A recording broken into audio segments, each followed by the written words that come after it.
Hello, my name is Tavi Ginariu and welcome to EliteGuitarist.com.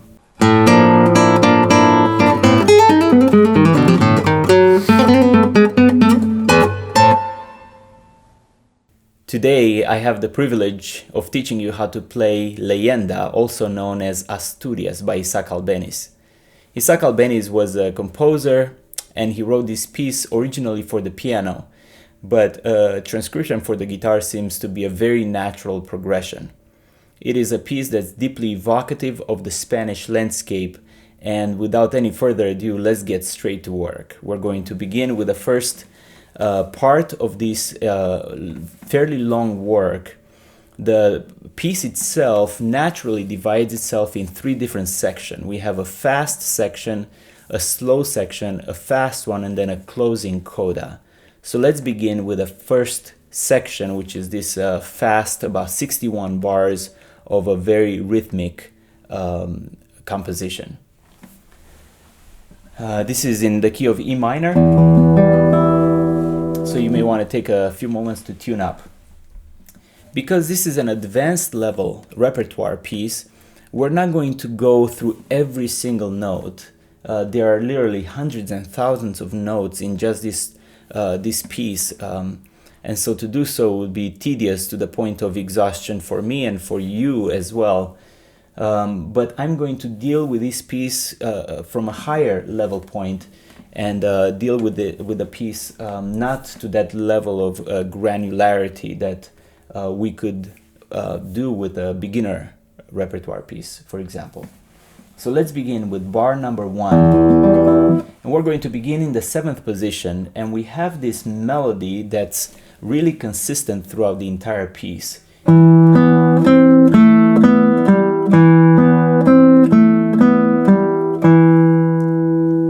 Throughout this entire section, the melody is played with the thumb. So the trebles provide the accompaniment, but the melody itself is played with the thumb, and it's found on the bass notes.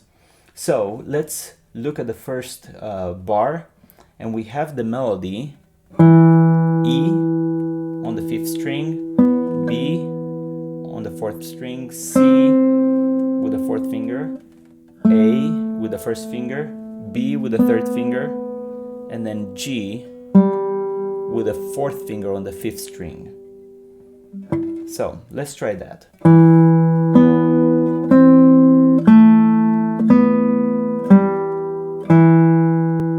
Want to just practice that until that melody and that thumb motion becomes natural to you. A word of caution as you begin practicing this piece. I have heard, because this is such a famous piece of music, I have heard 10 times more poor performances of this piece than great performances. It is a well-known piece, but if you set really good patterns in the beginning, technical patterns, that will carry you through as you increase the speed and the tempo of the piece to a performance level. Speaking of setting good patterns from the very beginning, very important to get a very thick, deep, loud sound with the thumb. Some of you may be playing with a straight wrist. I'm going to pull my shirt here to demonstrate. And the thumb attacks the string or plucks the string from below. And that could be a good sound, but it won't give you the power that you need for some of these pretty loud passages. I would suggest that you elevate your wrist a little bit to hover above the strings and then press down with the thumb. You want to get as close to a rest stroke sound as you can, but you're not going to have the time to do rest strokes. One way to do that is not to pluck just straight down, but to pluck towards your fingers. So the thumb travels and plucks towards the fingers as opposed to away from the fingers. So let's practice this melodic line once again.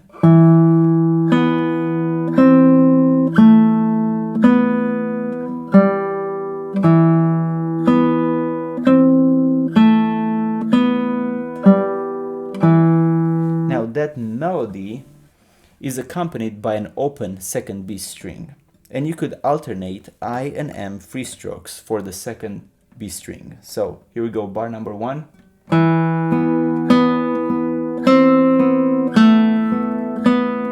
Bar number 2, it's identical in nature to bar number 1.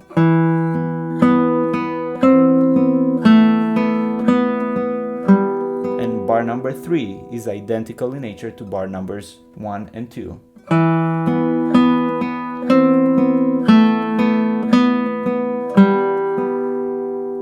You may want to practice that very slowly, all free strokes, emphasizing the melody. If you hear yourself playing something like this, that would be the wrong emphasis. You want to emphasize the bass notes and the melody as opposed to the accompaniment. So let's take the first 3 bars before we move to the 4th bar.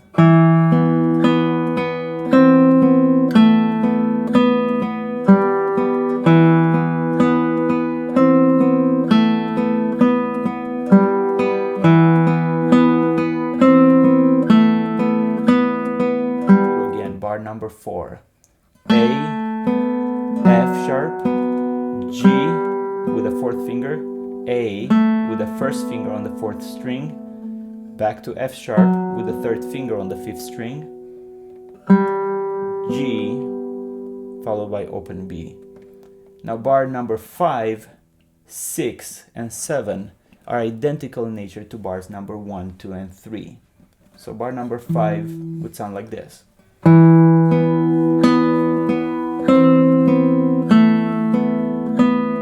Bar number 6, identical.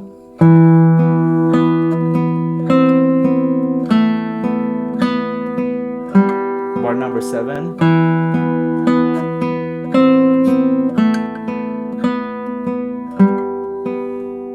And now bar number 8 introduces a little bit of a variation and then a change of chord.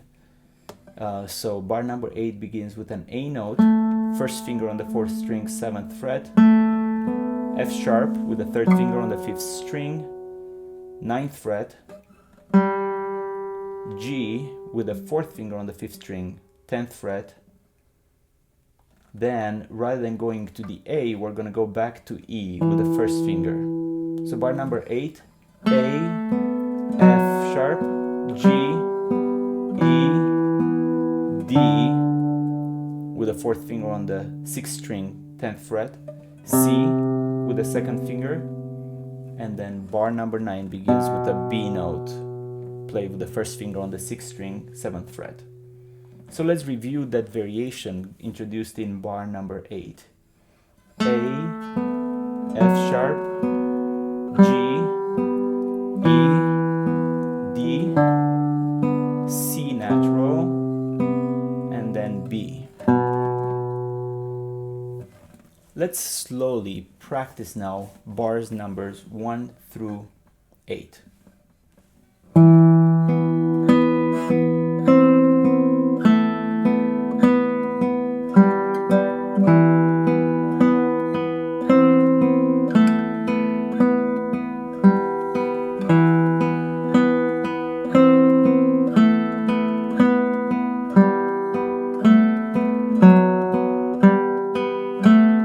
Bars number 5 now.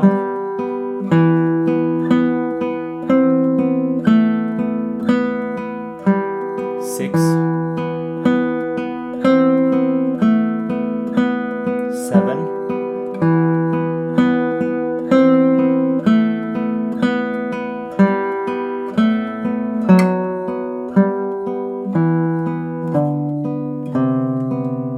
and now let's move forward to bar number 9.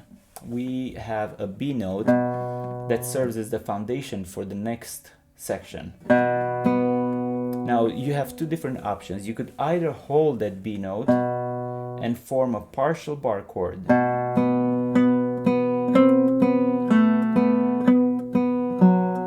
or you could play that B note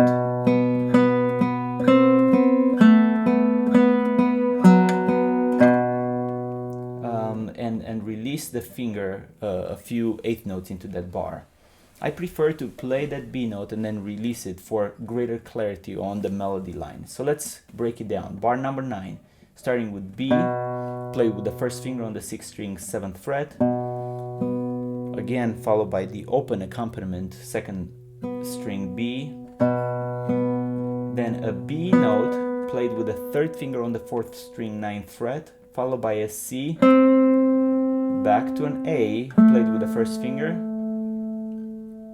Then we have a B note again, this time played with the 4th finger, followed by an F sharp, played with the 3rd finger on the 5th string, 9th fret. So bar number 9 again, B, B, C, A, B, F sharp. I hope you played it better than I did. I missed an F sharp note there, or a B note. Once again, B, B, C, A, B, F sharp. Bar number 10, identical in nature.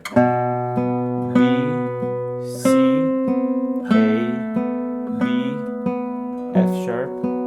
Now bar number 11 introduces a variation. And we're going to start with B, F sharp, A, B.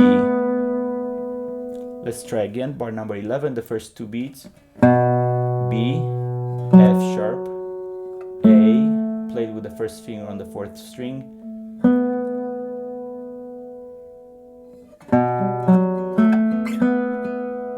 Then the B note played with the 1st finger. So bar number 11 again. B, F sharp with the 3rd finger on the 5th string. A, played with the 1st finger on the 4th string.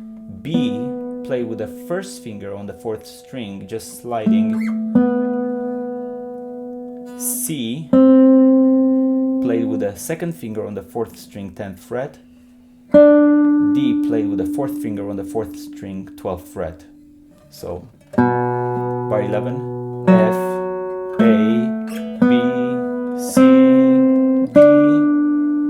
Then we have bar number 12, B, C, B is played with the 1st finger on the 4th string, C played with the 2nd finger on the 4th string, then going back, shifting to the 7th position, A, B, G, A, F sharp.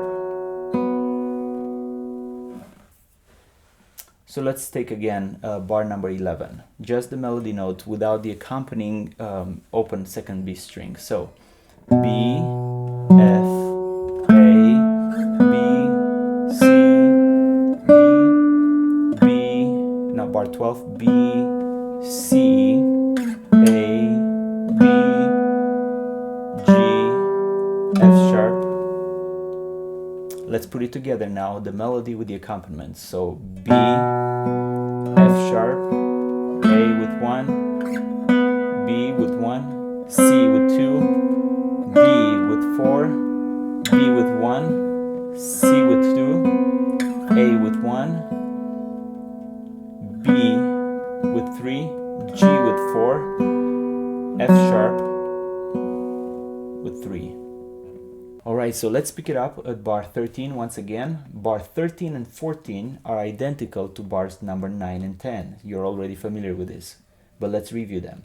B with the 1st finger, followed by another B octave with the 3rd finger on the 4th string, C, A, B with the 4th finger, F sharp with the 3rd finger. Let's try bar 13 with melody and accompaniment. B, B, C, A, B, F sharp. Repeat that bar again, and this is bar 14, is identical in nature to the previous bar. B, B, C, A, B, edit there, F sharp. Now, bar number 15 introduces a variation. And we are going to start with a low B note on the 6th string, 7th fret, play with the 1st finger, B, then an A note with the 2nd finger, followed by a B note with the 3rd finger, and a C note with the 4th. So the A, B, C all played on the 4th string on the 7th, 9th, and 10th fret. So B, A, B, C, and I'm going to slide now all the way to the 12th fret on the 4th string, D, and then bar number 16 goes back to B, and bar 16 now starts with C, 2nd finger. Again, bar 15, A, B, C, D, B, C. Now bar 16, C with the 2nd finger, A with the 1st finger, B with the 3rd finger, G with the 4th finger, A with the 1st finger, F sharp with the 3rd finger. This is a slightly different fingering option. The reason why I wanted to do that and avoid open strings is because of that tonal consistency that the bass notes give to us. So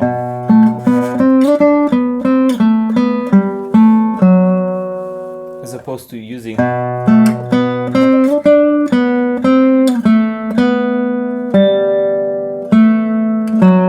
introducing a 3rd open string there. Some transcriptions have that option.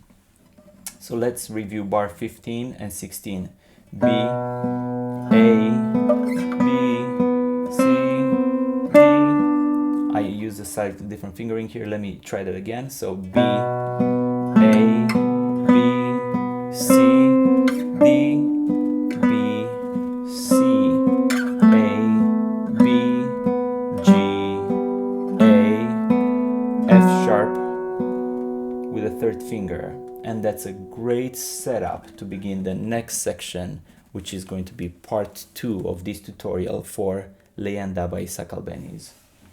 Let's review now before we move into the second segment of this tutorial video, starting with bar 13.